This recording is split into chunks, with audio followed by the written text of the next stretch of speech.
you might say the least conscious part of capitalism is the financial. The part that's the most abstracted, that is strictly dealing with just money. It's just money. Money, money, money. That's their reality. And financial capital serves a very important purpose. Its job is to allocate capital to the places that will give the highest returns on capital, and that's a good thing. That's not a bad thing. The problem is when that's the only thing that matters.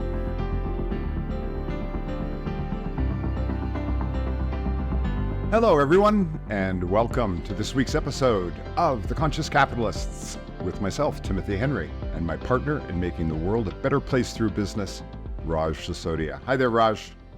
Hey, Timothy. I'm back in my perch in Boston now after being in Mexico for a few days. Good to see you again. Oh, good. I'm still in D.C. I haven't gone anywhere.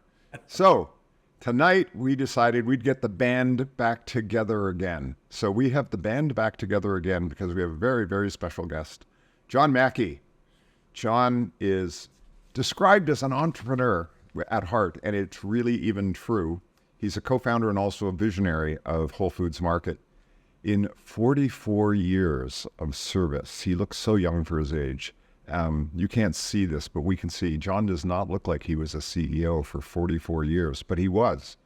And he grew it from one single store in Austin, Texas, to 540 stores across the US, Canada, and the UK, with annual sales exceeding $22 billion. Of course, he co-founded the Conscious Capitalism movement, co-authored a New York Times and Wall Street Journal best-selling book with my co-host, Raj Sisodia. Those two guys knocked the ball out of the park on that one. And then he followed it up with the Conscious Leadership, Elevating Humanity Through Business. He's also the co-author of my go-to food book, The Whole Foods Diet, The Life-Saving Plan for Health and Longevity, and the Whole Foods Cookbook, 120 delicious, healthy, plant-centered recipes. And his new book, The Whole Story, Adventures in Love, Life, and Capitalism, was published this month, May 2024, and John currently serves on the board of directors of Conscious Capitalism, the Motley Fool, Cato Institute, the Institute for Cultural Evolution, and the Students for Liberty. And being the entrepreneur he is, of course, he couldn't just sit around and do nothing. He's now pursuing his next business venture, Love.Life, which is going to be opening soon, their flagship store in Los Angeles, and we'll probably get into that a little bit more. Rumor has it they're going to have a pickleball court, but we'll come back to that. So, John, so good to see you, old friend. Glad you're here. Thanks for having me on, guys. Good to see both of you. So, John, your subtitle is Adventures in Love, Life, and Capitalism.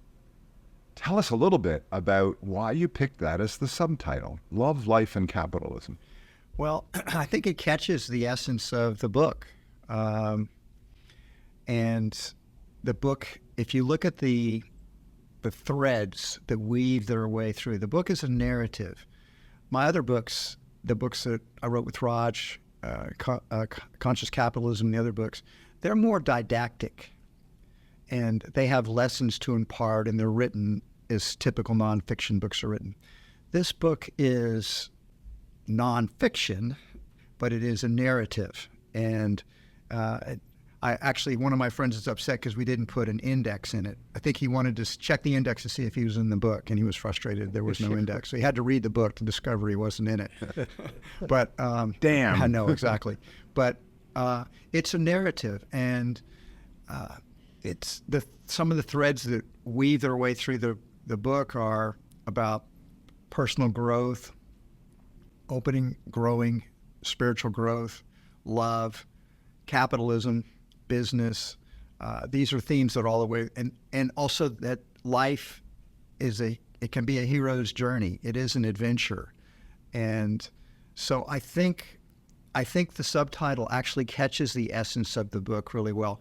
As I might add, the cover of the book does, because I have a grocery bag, of course, which represents Whole Foods. It's got some food in it, but then there's also hiking poles. I'm a long-distance hiker. There's pickleball. I love to play pickleball. And there's psilocybin mushrooms, and I talk about some of my psychedelic experiences in the book. So all different parts of me come out, and also it's not an accident that my next business is called Love Life.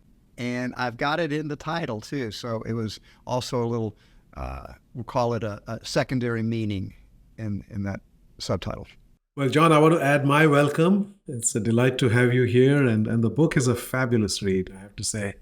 I've just been thoroughly enjoying it. And the cover, I mean, that's the best cover I've seen on a book that really captures so many dimensions. So congratulations. And this is Thank a you. gift really to everybody who has been touched by you and by Whole Foods. It may be my final book, Raj. I mean, I hope. Pretty good one to make the final, the whole story. I mean, what's left after the whole story? Wait, we Would got only some be more Love story, Life. but there is. I hope Love Life That's grows true. enough where it's worth writing a story about. Yeah, well, that'll be the love story. That'll come next. Yeah. Oh, there we go. We're on a roll. So, John and Raj, this is sort of for John mostly, but Raj, I want you to jump in and maybe a little bit as well, which is now you've both written biographies, right? Or autobiographies. You've both done that. And Raj, we've had you on reflecting about what your awakening was, literally, the name of the book, as you went through writing it. So, John, I'm curious, you sit back, you reflect on your life. What were the moments that were like discoveries for you as you went through it? Like, oh yeah. Were there any oh yeah moments for you? The whole book has got a number of those aha awakening moments. I like the metaphor of awakening. I think it's a good metaphor, and I think all of us go through certain awakening moments where our consciousness quickens and we see things and discover things that we never noticed before, and they begin to transform us. I think that's part of how our personal and spiritual growth are kind of a series of awakenings to a certain extent. And so some of the ones in the book that I point out to, well, from the very start, the prologue, I start the book off, and I've taken a very large dose of LSD when I just turned 22, and I experienced an ego death where my I disappeared into the one, and there was no separation any longer, and that was a timeless state of being. It's hard to say how long I was in there because it's not that measurement's it's not relevant to that experience, and that was currently awakening. It sort of knocked me off any final hopes my parents had that I would turn out to be a normal person and finish school and get a degree and become a doctor or a lawyer or something respectable. Instead, I moved into this vegetarian co-op called Prana House, became a vegetarian, learned to meditate, and pursued my spiritual growth while at the same time having this food awakening. My second awakening was about food in that co-op. I learned how to cook. I wasn't a vegetarian when I moved in, and I became a vegetarian, so I woke to that. Then I woke to learning how to cook, and that natural and organic foods could actually make you feel better, could help you live longer. And once I awoke to that, I got on fire about it. And I went to work for a small natural food store, and the next thing you know, I'm coming back to the co-op one night and asking my girlfriend if she wanted to open up a natural food store with me. And thank God she said yes. Otherwise, the whole dream might have crashed right then and there. And then there's awakenings. The first time I do MDMA back in 1984. And that really, I've been aware of the importance of love before, but this just totally crystallized it for me. And then that led to doing breath work, which I'd never done before, and that was transformative technology. I started studying the Course in Miracles, and I've really never forgotten, although I haven't always been the best exemplar of love, I've never forgotten the absolute importance that there is nothing more important in life than love. And so those are some awakenings, but there are plenty more. As you follow my journey in the book, I admit I made so many mistakes, and each mistake is actually an opportunity for a new awakening, a new chance to discover something I didn't know before.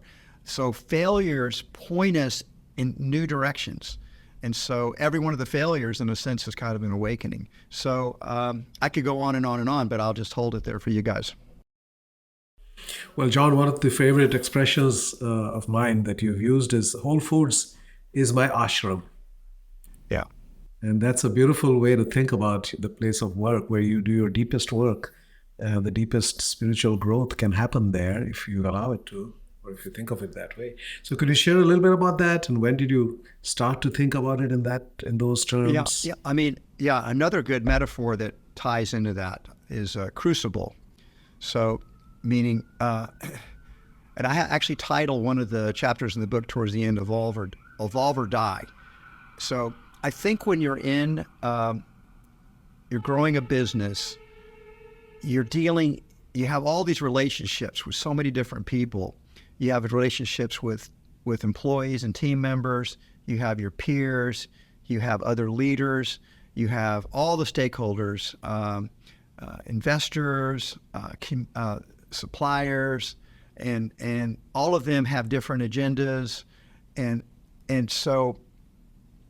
they can all be coming with you with different things they want. And so it's an ashram, because an ashram, the way I think of an ashram is a place where your spiritual growth is accelerated.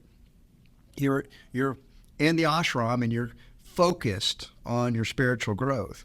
So you can accelerate your spiritual growth in an ashram. And I feel like a business accelerates your growth as a leader, and it can accelerate your growth in a spiritual sense too, if you're open to that's there for me. And for me, Whole Foods was a great accelerant of my own personal and spiritual growth. So I think ashram's a fitting metaphor. So staying with the letters A, and, often people talk about, love and love in the workforce, and I'm a big believer, so I want to begin with that.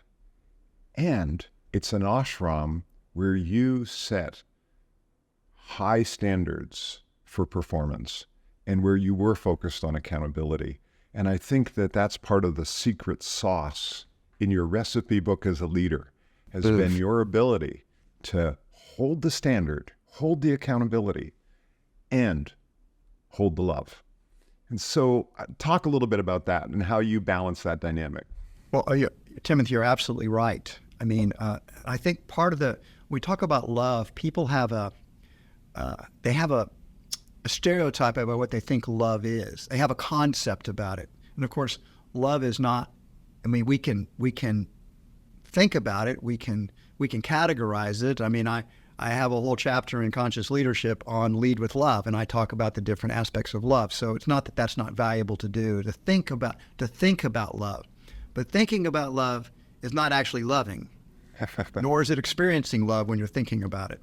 So, but one of the ways people think about love is that they think about it strictly in we'll call it the more feminine type of love, which is nurturing, is gentle, kind, and love is certainly all of those things. Love is a very, very complex emotion, but it's not just the softer side. Love is about caring for and seeing people in their highest potential, and love can make demands for or requests for people to be and grow to that highest self.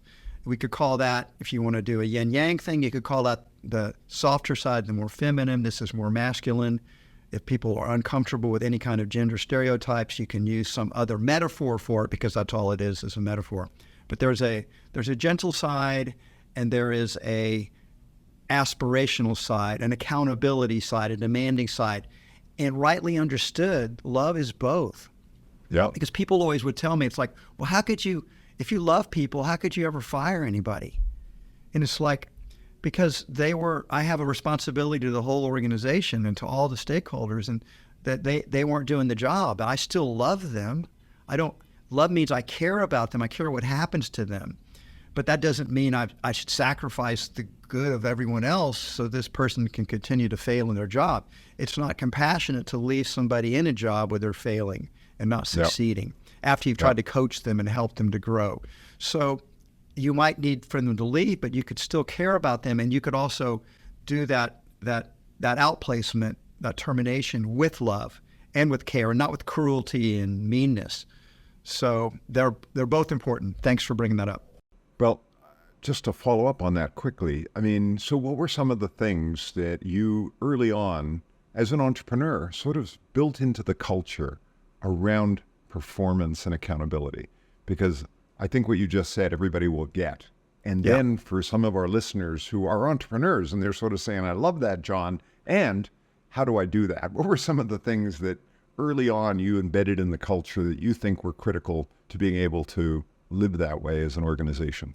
Well, I think that I'm a great believer in incentives, that I really do think your values need to be operationalized through the way you set compensation, the way you reward excellence.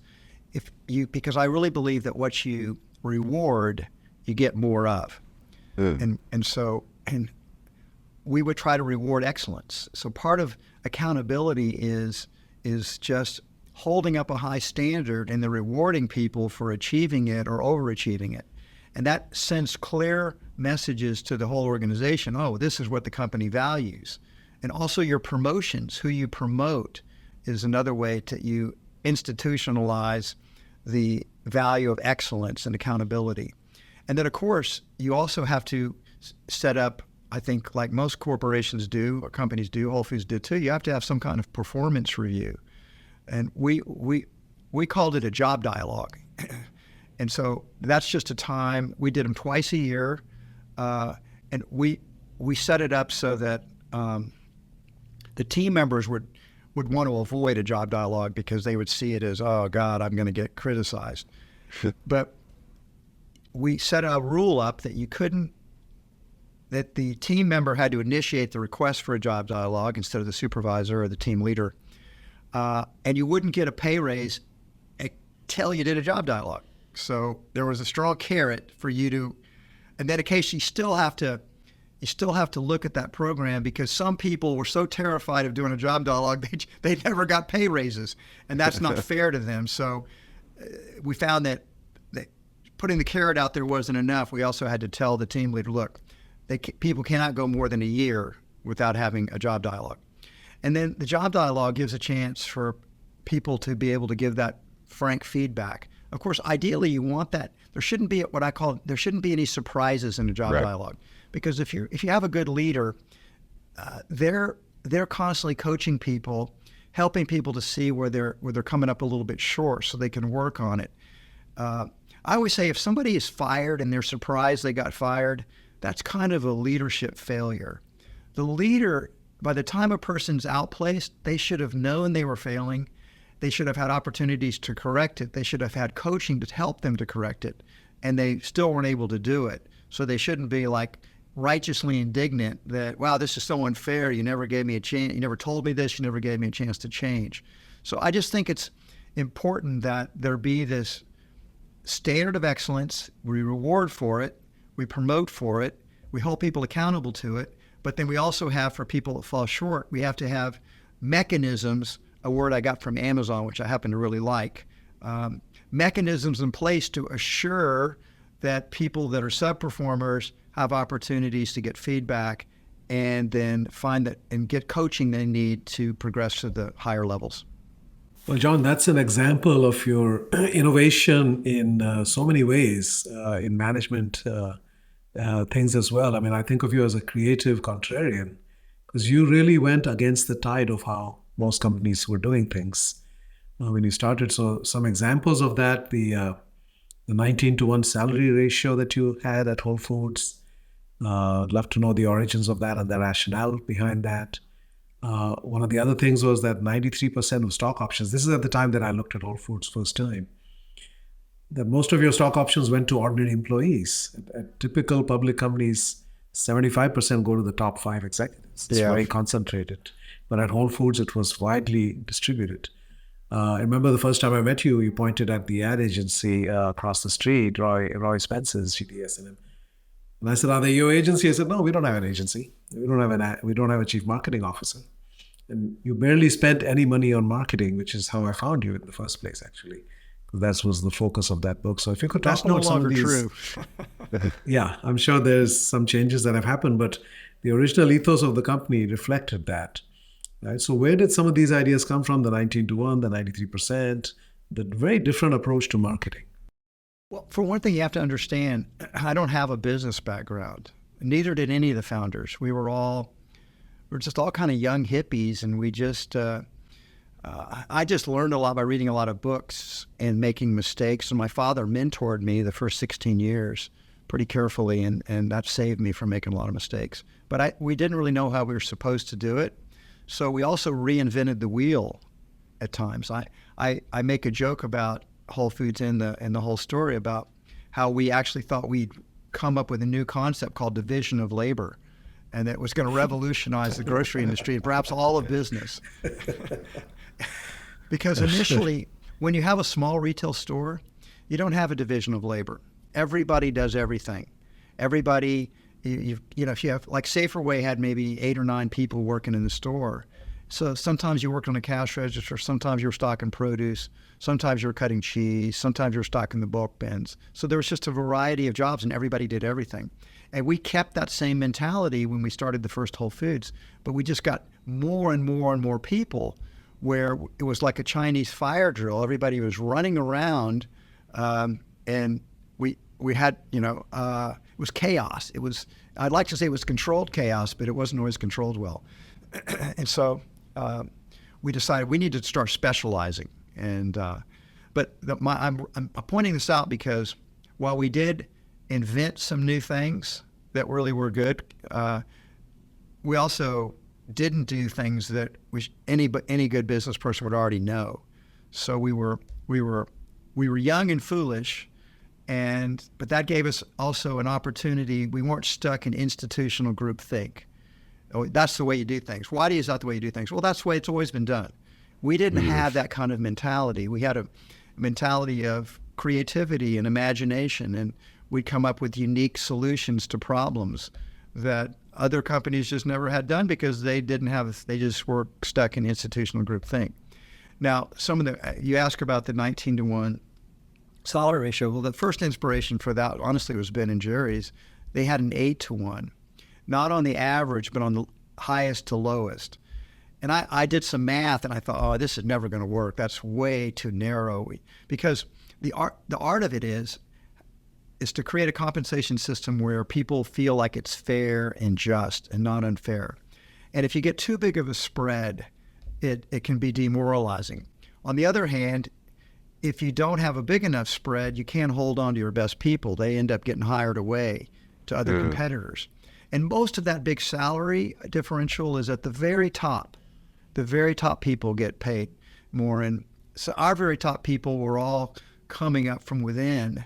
And so they kept getting raises, and they weren't comparing themselves to what they could make at another supermarket company in the same title and role. And by the way, this whole thing began to change as we began to bring more professionals from the outside in. And then they were comparing their pay no longer to what they would have made if they'd stayed at Whole Foods and they got promoted to a higher level. Those promotions from within were always happy. They were making more money. They weren't comparing themselves to people at other companies. But once we got the professional people in, particularly when we got HR professionals in, and they could access all this other data around the industry, then the professionals in their area started to know about that, and they began to become envious because they stopped comparing themselves to their people in Whole Foods, and they started comparing themselves to people outside of Whole Foods as well. If I worked for Safeway, I could be making this much money. That's not fair. So that began to put a lot of strain on the salary cap. I don't know this for a fact. The salary cap was still intact when I left, but I would bet anything it's no longer intact. And there's probably no wage sharing any longer. Pretty sure after I left, the professionals all got big bumps in their compensation. You know, you were innovating and empowering people well before it became popular. It was how you built the DNA of the business. And I think that's great because now everybody's talking about innovation, frontline people, empowering them, putting them in teams. You've been doing that forever. Thank you. I was very inspired. So a lot of that culture stuff got built in the early 80s as we began to, you don't really need it until you get a second store. Because before then you have you can be at the store and you can make sure everything's working well. You get a second store is when you have to start creating systems. People ask me, what's the hardest expansion you ever did? Going from 1 to 2 stores. That was the hardest expansion we ever did. We grew 100%, And we now had to start creating systems that we could pass on to other people because we just couldn't do it ourselves as the entrepreneurs. Yeah, so one of the other radical things that you did, John, was salary transparency. Right? As I recall, there was an internal website where every single person's salary was available to everybody else, Well, and that's there used to be a big book. alienation. Before the end. We did that because I became increasingly convinced that people were, let's just call it what it is. Envy is a very powerful human emotion. It's far more powerful than people realize. But because it's such an ugly emotion, most people will not own it. They always say it's something else. Envy is very good at disguising itself in our psyches. It could be, I'm not envious. This is about justice and simple fairness. But oftentimes behind fairness and justice is envy. Or it could be that, it's not about me personally. I'm just thinking about what's good for the whole. But actually it is about how you feel about what somebody else is getting made. So I was very conscious, maybe because I had siblings that were envious of me. I was very conscious of the emotion of envy. And I'm a pretty self-aware guy, so I could also detect it in myself. I could be envious of other people, and I'd say, oh, that's envy. That's John, call it like it is. You're envious of him. And I'd always try to transmute my envy into ambition to make it a healthier emotion. It's like, well, if you're envious, then try to surpass what he or she's doing, and so that you'll be able to have what they have if you're envious of them. So I was aware envy can also it can be like a corrosive acid within a culture. Envy can destroy camaraderie and trust in an organization. So one of the best ways to combat envy is to disinfect it with sort of the light of day. Show everybody what everybody else is getting paid, because a lot of time envy is stoked not on actual facts, but people just believe someone's making a lot more money than they are. Or they heard a rumor of that, and most of the rumors are false. So by showing everybody what everybody else gets paid, two good things result from that. The first one is people look at it and say, okay, well, this seems pretty fair to me, and they're happy with the overall salary compensation. Or they're not happy, and then the question is, do they have a reason to be unhappy? But that gives an opportunity for them to talk to their team leader and say, how come she's making $1.50 more per hour than I am? And it's like, and then that person can walk them through it and say, well, she's making $1.50 more than you. For one, she's worked 4 more years than you have, so she's had a chance for her pay to go up. Secondly, she has these skill sets that you haven't yet developed yet. If you develop them, and you stay longer, you'll be making the same pay. So it gives you an opportunity to direct people. The corporation is saying very clearly, this is what we value. And if you want to get this compensation, then this is what you need to do. So it points people in a constructive direction. Also, sometimes there are injustices and there is favoritism. That's human nature. So now the team leader has to defend it. And if he or she can't defend it, then they've made a mistake and they need to correct it. So that also acts as a check, because they know they may have to defend it, not to make compensation mistakes or show favoritism, because they're going to get called out on it. So there's so many benefits to having a transparent, and you know what? The biggest criticism I always got from people says, well, people don't have a right to know what I'm getting paid. It's a private matter. And that the thing is, that only lasted for the first year or two. And then once people come in, and it's like, well, that's the way things are at Whole Foods. If you don't like it, you guess you shouldn't work here. Or maybe it's not your place. So people got used to it, and it wasn't any big deal. And by the way, what I found is they would spend a lot of time seeing what people that were higher up in the company got paid, or they wanted to see what I got paid. But they were very interested in what their peers were getting paid, people that were in the same jobs as they were. And I will tell you, an interesting thing about it is, if they were getting paid more, they felt like that was, of course, fair and just. But if they were getting paid less, this was a sign of great injustice and unfairness. I once had one of my executives, I won't name him, this was many years ago, But he came to me, and he happened to be the 5th highest paid guy in the company. But it really bothered me. We probably had 1,000 people working for the company at that top point, and he was like number 5 in total compensation. And he came to me and he says, I'm just really upset about this. And why are you paying him more than me? And it was a number 4 guy. And I gave all kinds of reasons why I was paying him more, but he still wasn't satisfied with it. And then I tried to shift the conversation. You do understand that you are the 5th highest paid person in the company out of 1,000. And you don't think it's at least unfair that you're getting paid more than 995 people, but it's very unfair that this one person's getting more money than you are. And he had to admit that maybe I had something there, and it did quiet him down. So anyway, teachable moments when you have transparent compensation. Well, I also love the one of the stories that I tell often about how you did things was when you had new hires that you put them on probation, and then the team had to vote at the end of 90 days to keep them. Now, you coached them to try to get them in a position. And one of the words of wisdom you gave me that I never forgot was that a team wasn't a team until it voted somebody off.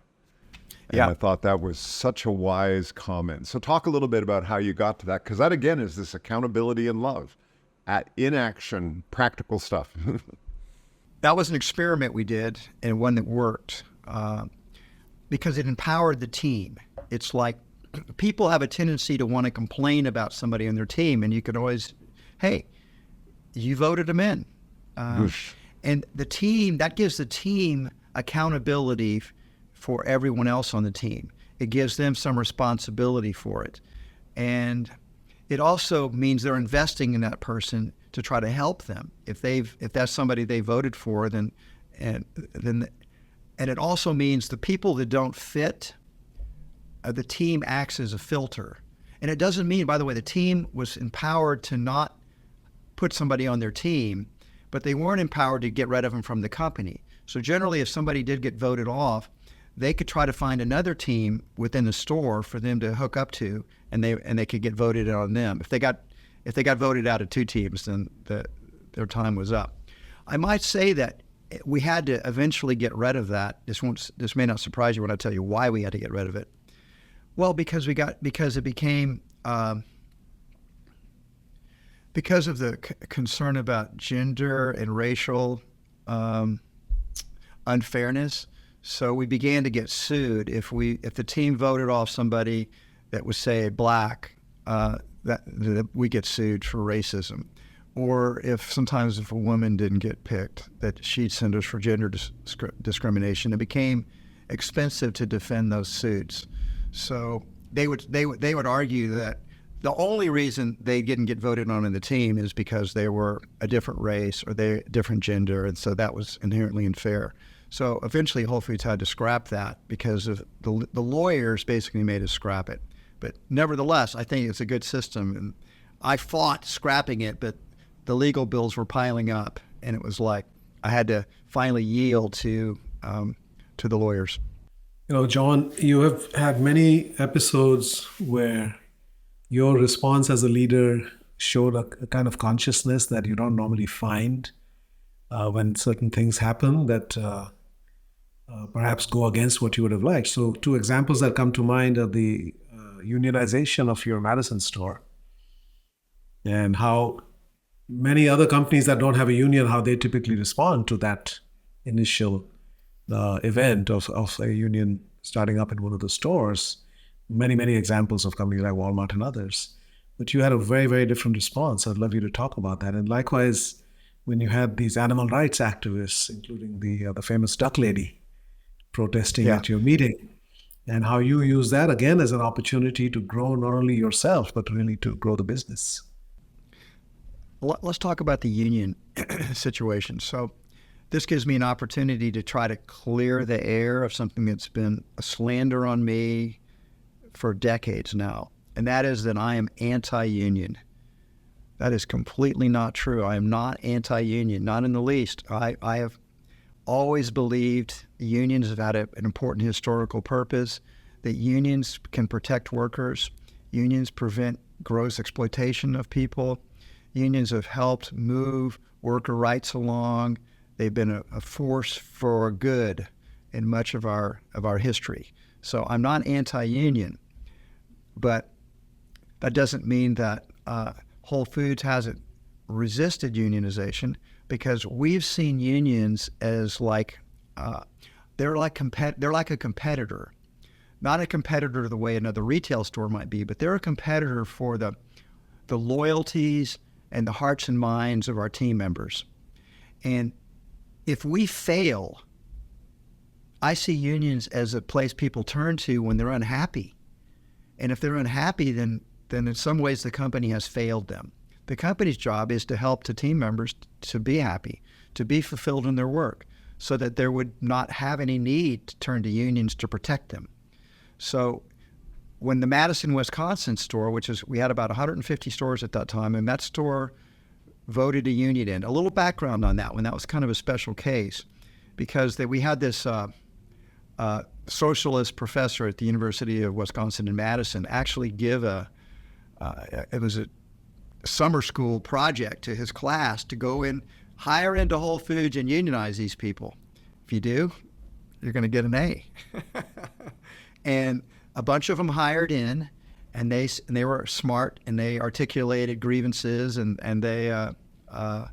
Madison happened to be a store that was in Madison, and it was at a time when it was a store on its own. There were no other stores in Wisconsin at all, and Chicago was 100 miles away or 150 miles away, and that was the region they were in. So they were kind of off on their own, which mean the regional leadership nor the national leadership could see what was going on there. And we had a bad store team leader there. And that's one of the risks that you take, by the way, when you're decentralized and less empowered and more empowered, is if you have a really good store team leader, that would be a good thing. And if you have a bad one, you could suffer the consequences of it. In this case, we had a bad one. And then we had this professor trying to organize this. And so it still was a close vote. I went there trying to talk to the team members. And by the way, the rules are so stacked against a company is the union can make any kind of promise in the world. Corporate companies that are being unionized cannot promise anything. You can make no promises. All you can promise is you'll try to do better in the future. You can't make a concrete promise like we're going to raise health benefits, we're going to give everybody $2 a pay raise. That's all off the table. You cannot do anything when the union process campaign is on. So they voted the union in, and then Whole Foods was required by law to negotiate in good faith. That doesn't mean we have to concede anything. It just means we have to negotiate. The union had made a lot of promises that they were unrealistic promises, quite frankly. They couldn't deliver on those promises. But for me, the unionization was a total wake-up call. It was like, we have failed this store. We fired that store team leader. We fired the regional president of the Midwest region, in fact. And we brought a new team in, a new store team leader in, and then I said, I'm going to visit. I vowed I'm going to visit all 150 stores and talk to all the team members in the company, one store at a time. And basically, I asked this question: I want to make Whole Foods the very best company in America to work for. What do we need to change to do that? And it was I learned a lot. That was we talked about awakenings to start this out. That was an incredible awakening experience for me. I heard so much. And of course, the main thing I heard was, we want more money. and guess what? We raised pay. The second thing we heard was that our health benefits had not kept up with what was standard. And it was kind of understandable in a way, because when Whole Foods got started, we first started giving health insurance benefits, everybody working for the company was under 30. And people's needs for health insurance were very low. There weren't that even many of their families. But now we're talking about more than 20 years after we started, and a lot of those people that were in their 20s were now in their 40s. And guess what? They had kids, and they needed more health care coverage. So we heard that loud and clear, and so we definitely upped the health benefits. And then we heard a lot about, we need more communication from you personally and from other senior leaders. We don't feel like we know what's going on in the company any longer. And so we changed our communication processes. We did this for all of the stores in the company but one. We were unable to do any. We offered all of these changes to the union in Madison, but they said, you can't implement these. We're negotiating now on behalf of the team members here, so you can't implement these improvements. And so we continued to negotiate with the union. Meanwhile, every store in the company except for Madison now had higher pay, better health care, and had better communication. And so after a year, the Madison team members, the organizers that hired in, they were long gone. They'd only hired in for the summer and they left. And the store voted to decertify the union. And so that experience changed Whole Foods Market. And we've worked hard ever since then to stay in touch with the team members, to communicate with them. We set up all kinds of new processes for how they, basically, if they had a bad store team leader or they had bad leadership, there was, we had a whistleblower strategies for people to be able to come forward and get their complaints without any fear of retaliation. So we set up all types of systems to make sure. I guess what? Whole Foods is named one of the 100 best companies to work for in the United States for 20 consecutive years, up until Amazon bought the company, and then we were no longer independent, so we really weren't eligible any longer. So this was another great example, by the way, of a personal awakening. So this took place in 2003. In like March or April 2003, we rotated our annual meetings to our shareholders' annual meetings to different cities. This one was going to be in LA, and it was chosen in Santa Monica. And I show up and there'd be a board meeting immediately following the annual meeting. I show up for the annual meeting, and I had to run the gauntlet of all these protesters. We had two animal rights groups that were out there. One was PETA, and the other one was Viva USA. And they were protesting the duck supplier that Whole Foods used. And they said this duck supplier was a factory farm, and it was abusing the animals. My team assured me that this was the very best, most humane duck supplier available in North America. They vetted them all, and that they were the best. And so they disrupted our meeting tremendously. They every time we try to speak about, so I was not very happy. It's like, hey, you guys, there's a time and a place for this. And also I was upset and angry because, hey, we don't even sell foie gras. Whole Foods has done more than any other supermarket company to have an animal welfare standard, and we're the ones you're attacking. And I found out later, they attacked us because they actually thought we might listen to them, which it turned out we did. So I'm going to fast forward a little bit. One of the organizers was this powerful, tiny Latina woman named Lauren O'Neill. She's about 5 feet tall, but man, was she a powerful person. And she was in my face and talking about how cruel it was what Whole Foods is doing, and that I should care more, and I'm responsible, I'm the CEO, and she was really upset at me.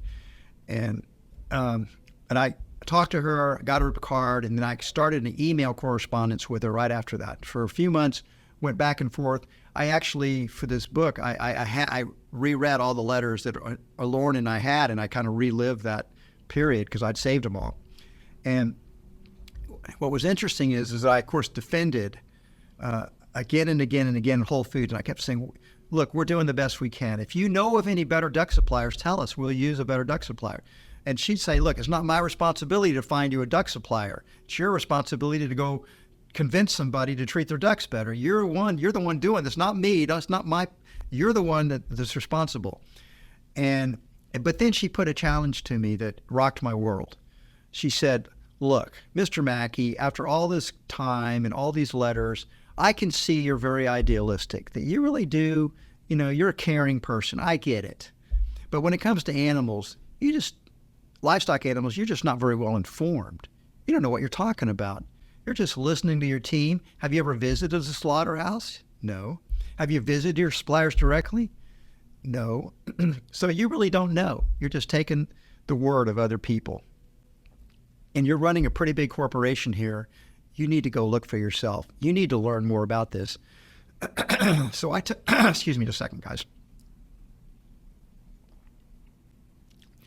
We got allergies here too in Austin. So that summer I read about a dozen books on the livestock industry and factory farming.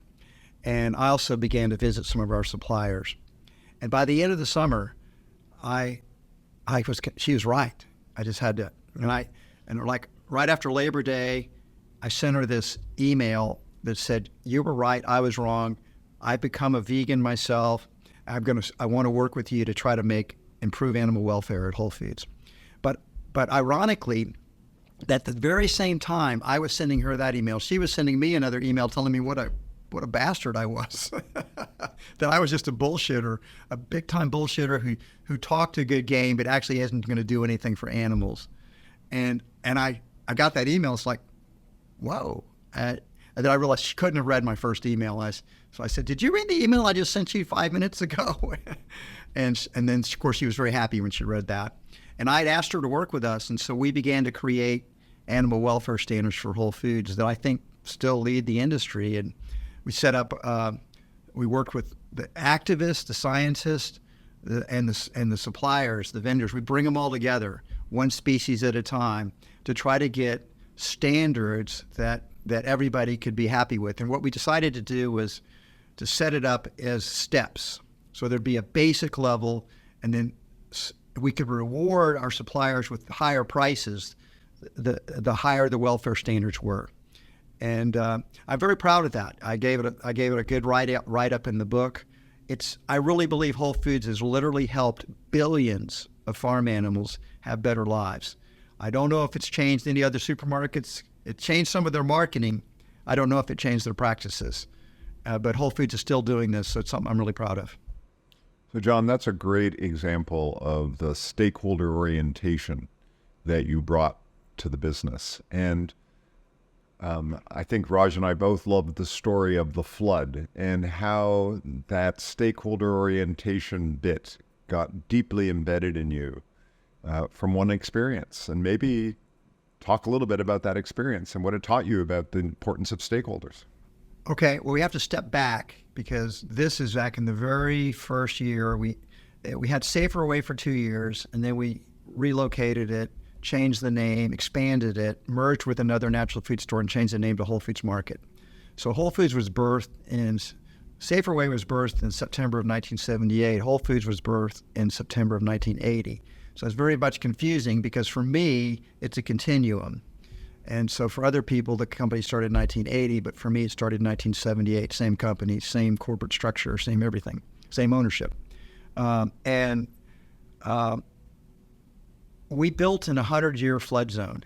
The funny thing about that was the owner said, you're building in a 100-year flood zone. And we said, what does that mean? He said, well, John, it means that about once every 100 years, you're going to have 8 feet of water in your store because the banks of Shoal Creek overflow and the water just comes down to Lamar and it just, path of least resistance fills up your store. I said, when was the last time it happened? They said, it happened before I was born, it happened over 70 years ago. It's like once every 100 years. Okay, I think that's a reasonable risk. Well, it happened in our first year. Austin experienced the worst flood it experienced in over 70 years, and there's never been a flood like that since. It really wiped out our store. And but what's notable about it was another awakening experience for me because I didn't have the language for stakeholders back then. But what ended up happening was the day after the flood, we were there to start cleaning up. And the first thing that happened, I noticed that there were people that I kind of vaguely recognized, but they didn't work for us.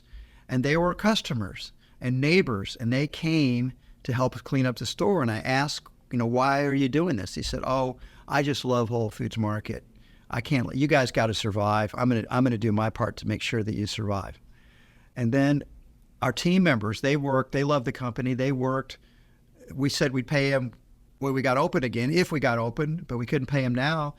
And they all came anyway. They all worked for free for 30 days it took us to get open. Suppliers gave us new inventory. They fronted us new inventory. investors put a little bit more capital in, although they were pretty tapped out. But the best story of all, which I didn't even know about until 10 years ago, so I did not know this story. The bank loaned us another $100,000, and I thought it was a little weird when it happened, because I thought maybe they turned us down because I was guaranteeing it personally, but my net worth was negative. I didn't have any wealth at all, so I was surprised that they took my guarantee, but they did. They loaned us the money. I never thought about it again. And then about 10 years ago, I was at a conference, and this guy comes up to me, an old timer, and he said, John, you don't remember me, but I used to work for City National Bank. And I thought, oh, City National Bank, you must have known Mark Monroe. He was our loan officer. And he said, oh yeah, that was quite a thing Mark did for you boys back in the day. And I said, well, yeah, sure was. We sure were happy to get that loan. Without that loan, we probably would have failed as a business. He looks at me and he says, oh, you don't know. I said, I don't know what. He says, well, you don't know what Mark did for you. I said, yeah, I do. I know what he did for me. He's the one that gave us the loan. He says, John, the bank turned the loan down. I said, no, the bank did not turn the loan down. We got the money. And he says, listen to me, son. You got the money because Mark Monroe personally guaranteed the loan. And I'm stunned. I said, what? He personally guaranteed the loan? I said, why would he do that? And he said, well, he really liked you. He said, I know John Mackey has integrity and he'll pay me back, even if it takes the rest of his life. Today I think about it, and no bank would do that today. That just shows you where banking was in Texas back in the 1981, over 40 years ago. It was all local banks. No, not even Dallas and Houston banks were there. It was just Austin banks. It was very, very localized. And that banker could make a decision like that without getting permission. He'd be fired today if he did it. And he personally guaranteed it. I told that guy, I said, I got to give me his contact information. I have to thank him. And he just said, you're too late. He died 5 years ago. Oh, but beautiful story. That's my first inkling. I didn't have the language for stakeholders, but in some way, our stakeholders saved us. And when I discovered the word stakeholders, I immediately applied it to what happened back in 1981. It's like, those are stakeholders. They care about us. They love us. We owe them. They're part of our family. So, yes, I got a really good knowledge about stakeholders even before I knew what the right word was.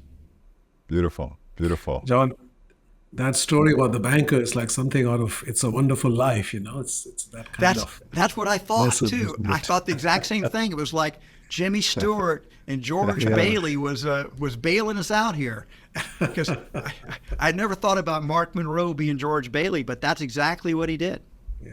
Yeah, it's amazing. Maybe he was inspired by It's a Wonderful Life, and he paid it forward. Small town bankers I hear a can bell change going lives. off somewhere. There's a bell going off. Some angel Ding, got ding, their ding. wings. Ding, ding, their So, John, there's a letter you wrote that I can almost quote from memory. I think this was late 2006. And it said something like, Dear team members, when we started Whole Foods, I had no idea the company would become so large and so successful, and that I would personally make as much money as I have. And I find that I have enough money now to do whatever I want in my life. And so I'm, as of January 1, 2007, permanently lowering my salary to $1 a year. And all the stock options I get will be donated to the Whole Planet Foundation. So the reason I come to work every day is not for the paycheck. It's because I believe in the purpose for which our company exists. And when he signed it, much love, John. So I want to talk to you about that. Like what was the genesis of that? Just start to share, because again, highly unusual. I don't know any other. There are CEOs who give up their salary for 1 year in a tough time, but then the next year they get like 10 times whatever it was. Right? I just sized up my net worth, and I said, I'm set for life. I mean, I have enough money. I have anything I want, I can have. So, do I just need to keep piling up more money? It's like, I really wanted to walk the talk, and I believe that business should serve a higher purpose, and that the CEO should be a servant leader. I'm not saying anyone else should do what I did. It was within my own soul. It's that whisper that said, just work for service. And I did, and I've done it ever since. I haven't taken any compensation. But I'll tell you a funny addendum to that. So back in 2008, when we had the financial Great Recession, Whole Foods' stock price dropped 90%. And my wife comes up to me. She says, "John, we're not so rich anymore. Right. I think you need to go back. We need to go back to taking a salary." And I said, Yeah. "I can't go back." It's like, I can't go back. I've made this vow. We're going to have to get through this one way or another. And we're going to have to, we actually had to tighten our belts tremendously in terms of how we were spending our money and any kind of other purchases, because I wasn't going to go back on that. Fortunately, we avoided the Great Depression, and the stock reinflated and actually went up to new highs. So it didn't have to happen. But I remember my wife giving me a hard time about that reckless decision I made in 2006. So, John, I want to follow up on that, both the banking story and a little bit about the stock price. And, people asked me, hey, at the 15th anniversary of the CEO Summit last year, I said, what are some of the key lessons you learned? And I said, one of the key lessons is the need to align capital structure and sources of capital with the purpose, value, and culture of an organization. And I know that's a relevant topic. It's part of the reason why Amazon is now the owner of Whole Foods. But I'm curious about how your thinking has evolved over time about that impact of capital structure and the source of capital and the ability of an organization to live its purpose and serve its stakeholders and be a profitable business long term. I have thought about it. I don't have thought about it a lot, but I don't necessarily have final, complete answers to that challenge. I do feel like, you might say, the least conscious part of capitalism is the financial part, the part that's the most abstracted, that is strictly dealing with just money. It's just money, money, money, money. That's their reality. And on the one hand, the financial capital serves a very important purpose. Its job is to allocate capital to the places that will give the highest returns on capital, and that's a good thing. That's not a bad thing. The problem is when that's the only thing that matters. There's nothing, just like there's nothing wrong with having animal rights activists, there's nothing wrong with having shareholder activists as well. The shareholders are a stakeholder. They need to be protected. I think the problem is that you have to make a distinction between long-term investment and short-term investment. And we always hear this, but it's true nevertheless. It's not a problem that's gone away or been fixed. There's a bias in the system towards short-term results. And it's like, because of the quarterly earning pressures that occur, over time, CEOs can become under increasing pressure to deliver the numbers or else. And oftentimes, an entrepreneur can stand against that a lot longer than the professional class can generally, because a CEO who has risen up through the ranks may only get to be CEO for 5 to 7 years before they have to retire too. They've worked their whole career to get up here, and they want to make their mark. And so they have a short-term horizon as well. And the shareholder activists, they're just trying to take a position, do activists work to try to get quick changes made that'll raise the stock, 30 or 40% in a year or two, and they can make a really nice return on their capital if they can do that, or or they'll put it up for sale because they'll argue that someone else can realize the value that you're not realizing. I mean, in our case, we got hit by a particularly sort of nasty activist investor, Jana Partners. And I remember when those guys, they took their position and they wanted to meet with us in their offices. We said, no, if you guys want to meet with us, come to our offices. That's what everybody else does. So they came down there. They had this PowerPoint presentation, which had a lot of false stuff, and it all comparing our all-time high to where we were today, and making it all seem like the company's been in decline, and none of the virtues of how profitable we were, our growth, our EBITDA, things like that. They just focused on the negative. And I asked if I could have the deck. They said, no, you cannot have the deck. I said, well, I'd like to address some of the problems. And they said, no, I'm not going to give it to you. But I really wanted the deck because I knew there were a lot of false slides in there, that they were going around to Wall Street and putting out a false narrative, partly a false narrative. And then it got right to the point. We said, look, you guys own 8.8% of the business, so we'd like to give you seats on our board, and we'd like to work with you in order to find ways to create more value for our shareholders, like we can team up. They said, we don't want to get on your board. We're going to take your board over. We're going to take your board over, then we're going to fire the management, and then we're going to put this company up for sale. There's not a damn thing you can do about it. And then they got up and walked out. And so it's like, okay, they don't want to work with us. And so then Whole Foods is doing what it can to protect itself. And Amazon's sale, which I go into in detail in the book, that was the best solution for us. I get asked this question all the time. Well, do you regret selling to Amazon? And the honest answer is, I regret the circumstances that made Amazon the best solution to our challenges. And they were the best solution. If I had to go back again, I would still choose that solution. It was the very best solution. And in many ways, Amazon's been a great partner from Whole Foods. I do explore the pros and cons of the merger a little bit, but overall, the pros are far outweigh the cons in my mind. And it's far better than having Jana put us up for bid and having one of the supermarket chains that wouldn't share our values or our mission. Amazon, I mean, they've changed a few things at Whole Foods, and they've helped us in a lot of ways, but in general, they haven't tried to change our culture. They haven't tried to turn us into Amazon. Most of the values are still intact at Whole Foods, although, things do change over time. Nothing never stays quite the same. So the challenge that we have is we have to create incentives for long-term investing. And I don't think it's that complex to do. Right now, you have different tax treatment based on whether you have a short-term capital gain or a long-term capital gain. But a long-term capital gain is defined as holding a stock for 1 year or longer.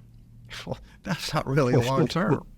And the better, a simple solution would be to have a staggered tax system where if you were to sell something, and this would also do a lot for just this frequent trading, you'd have a higher tax rate for very quick short-term capital gains, and it might decline to very low levels if they held the stock for 10, 15, 20, 25 years.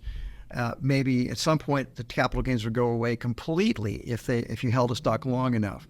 And this would really incentivize the whole investing of capital into companies for a much longer time horizon, because there'd be a payoff for buying and holding. And that would give companies the opportunity to do turnarounds when they get into trouble without feeling that quarterly earnings pressure.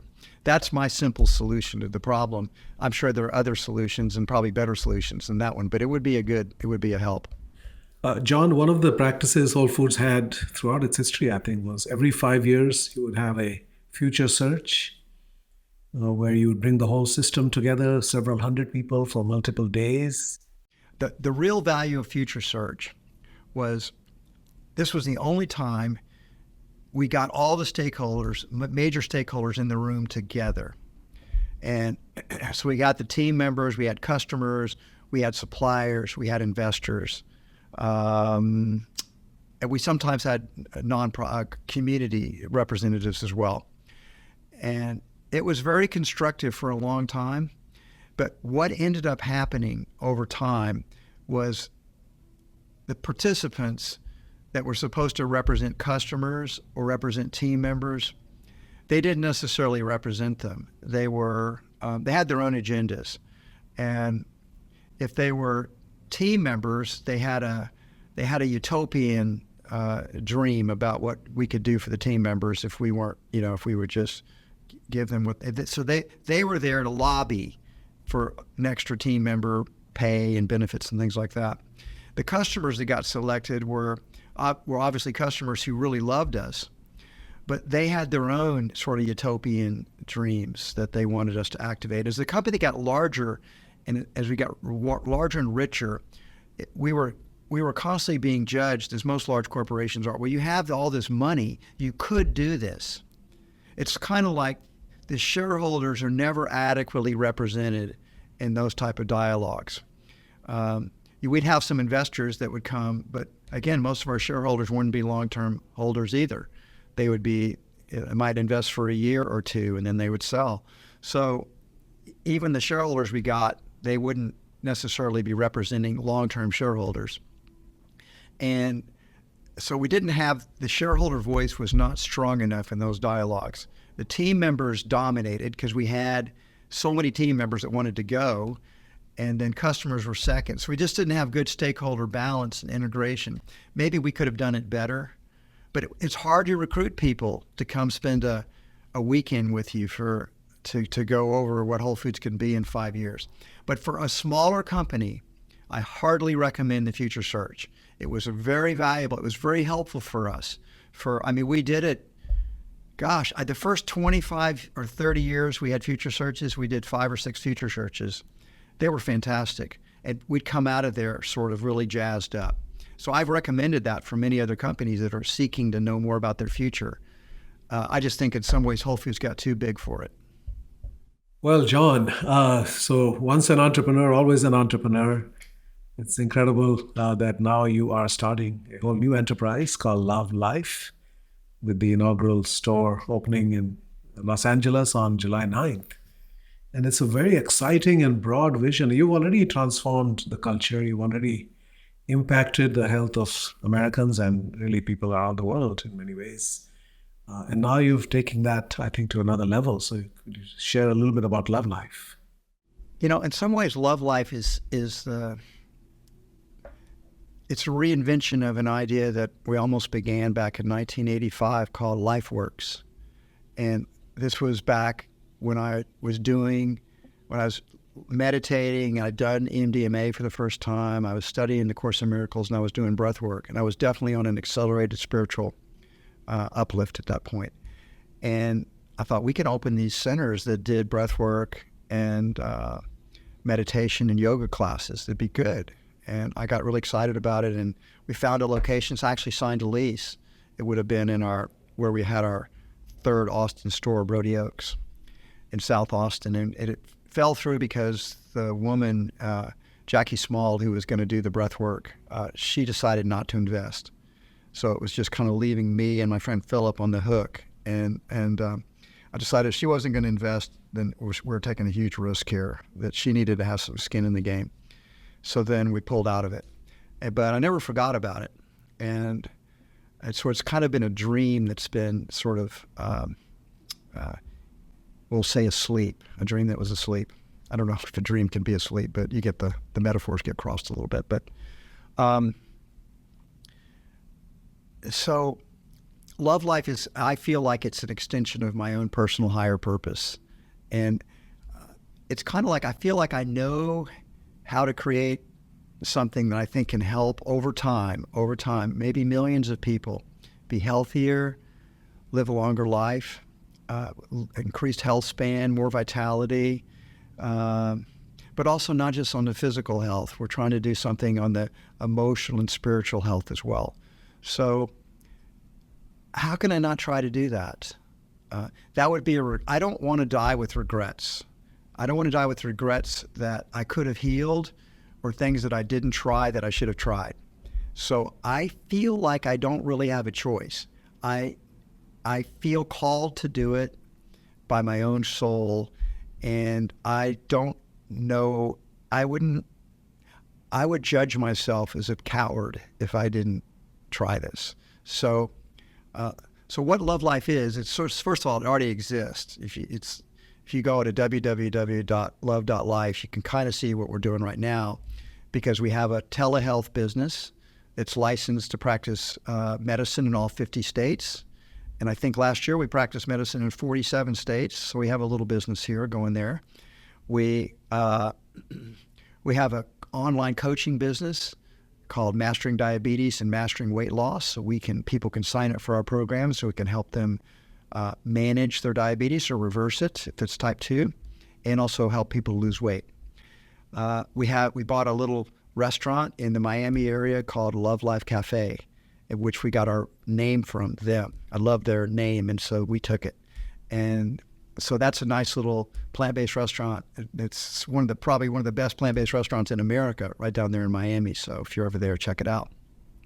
But what we're really trying to do, the dream, is to open a chain of large, one-stop, holistic health membership clubs. And our first one is going to open up now in just a little less than 6 weeks. Now it's close to 5 weeks. It's going to open on July 9th. And it's going to be, it's in a great location in LA, in the El Segundo Beach Communities area. It happens to be in the same center that one of Whole Foods Market's most successful Southern California stores is. So we think they're a great co-tenant. They're bringing people in that are already that are interested in healthy eating and healthy living. And since it's an old Best Buy, it's large. It's going to be 45,000 square feet. It's going to have a healthy restaurant. We'll start there. We'll have a state-of-the-art fitness center, gym. So think Equinox. We will have a spa that has massage and facials and wraps and exfoliants and all kinds of things that for beauty. We'll have recovery modalities like cold plunges, cryotherapy, infrared saunas, hyperbaric oxygen chambers, regular saunas. We will have yoga studios, Pilates studios. We'll have practitioners doing acupuncture, traditional Chinese medicine, Ayurvedic medicine. We'll have an east-west modality. We'll have pickleball courts, 3 pickleball courts. I know I built those specially for Timothy since he's now taking up pickleball. But most importantly, we're going to have a medical center. And we will have doctors that are trained they're medical doctors that will be trained in functional medicine, lifestyle medicine, integrative medicine. So to understand the vision there, the best way to explain it is to ask you a question. When do people normally go see a doctor? When they're sick already, yeah. Exactly. We believe that by the time people go see a doctor and they're sick, that particularly if it's a chronic lifestyle disease that kills most people, it's actually lifestyle diseases that kill most of us. Heart attacks are the leading cause of death in the United States. Cancer is number 2. Stroke is number 3. You got stroke is top 4. You've got diabetes is in the top 5 or 6. Autoimmune diseases. We have all these diseases that we get that are primarily connected to how we live and how we eat, although most people don't know that or don't want to own it.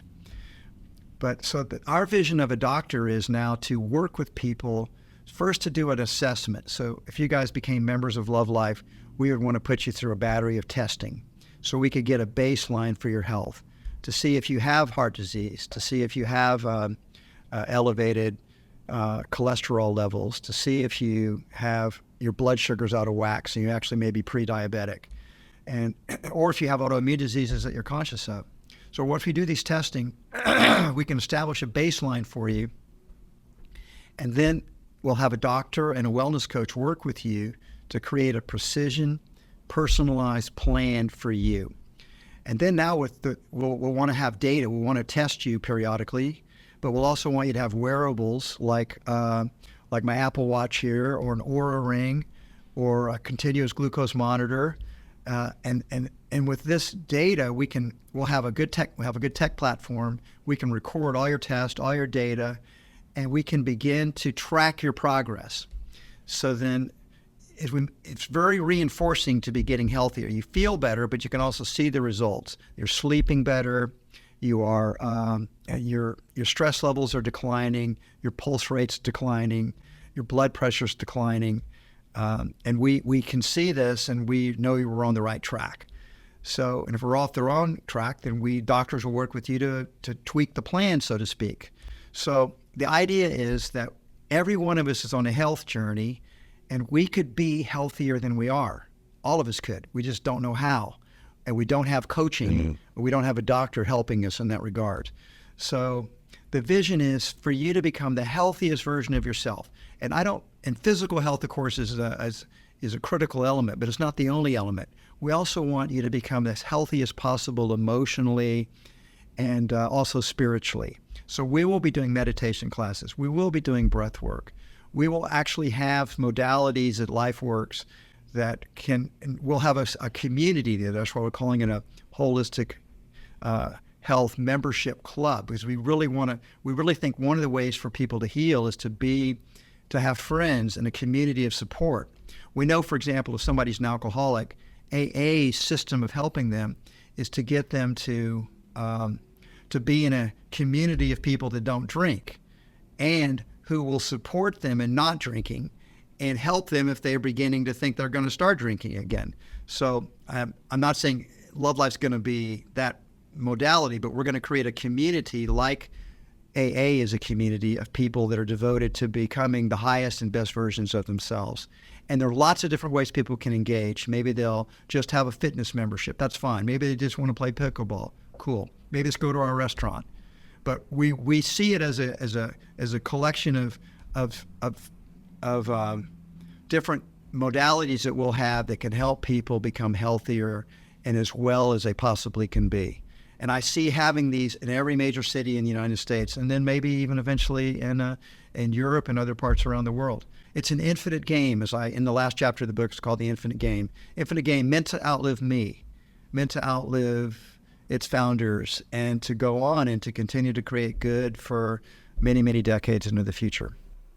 I love it. In DC, I'd sign up tomorrow. Yes. Me too. Well, DC and Boston are high priority cities for us. Oh, good. Good. So, John, last thing. So you're the father in many ways of Conscious Capitalism, and one of the fathers. One of the fathers. You We're two all are fathers too. Co-founders. Exactly. Yeah. And so your advice is really important. So to our listeners, the founders and entrepreneurs that are out there, what are a couple of two things that you would say as a founder who wants to go on this journey to conscious capitalism? Here's two things you ought to really pay attention to.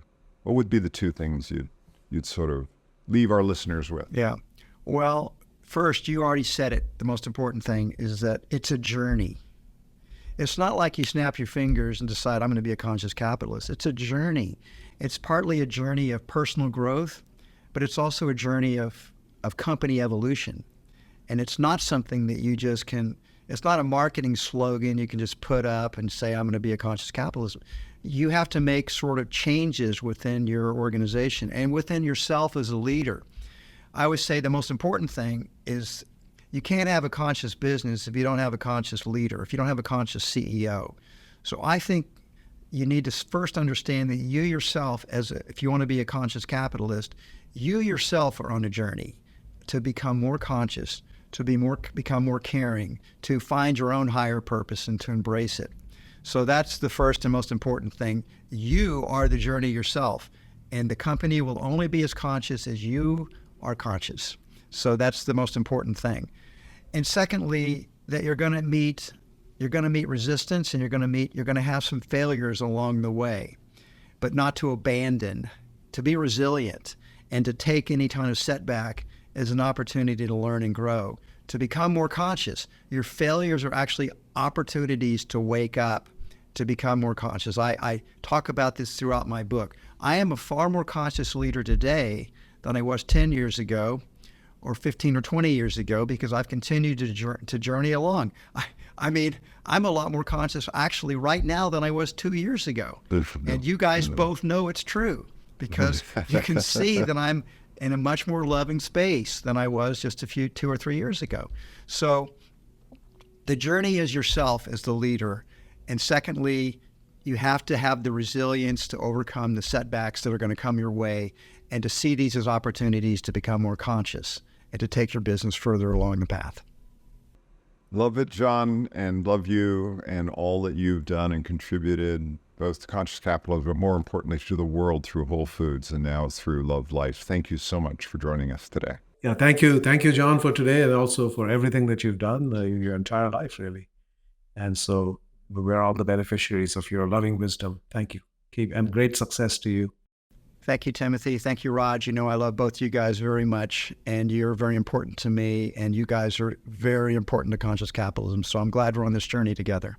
We're each lighting each other's candles, and when mine blows out, I expect you guys to help relight it for me, okay? I'll do the same for you. Sure thing. We'll be right there. We'll be right there. And for our listeners, if you enjoyed today's podcast, please, on whatever channel you're listening to, hit the subscribe button. And if you have any thoughts or comments, go on over to Apple and leave us some comments or give us a rating. We always appreciate it. Thank you to Rainbow for their production support today and for our sponsor, Conscious Capitalism. And if you have a chance, go to consciouscapitalism.org and look at our CEO Summit, which is coming up in October, a great opportunity to hear many speakers, including John Mackey. So please register your interest, and we'll see you there in Austin. And thank you very much. We'll talk to you soon.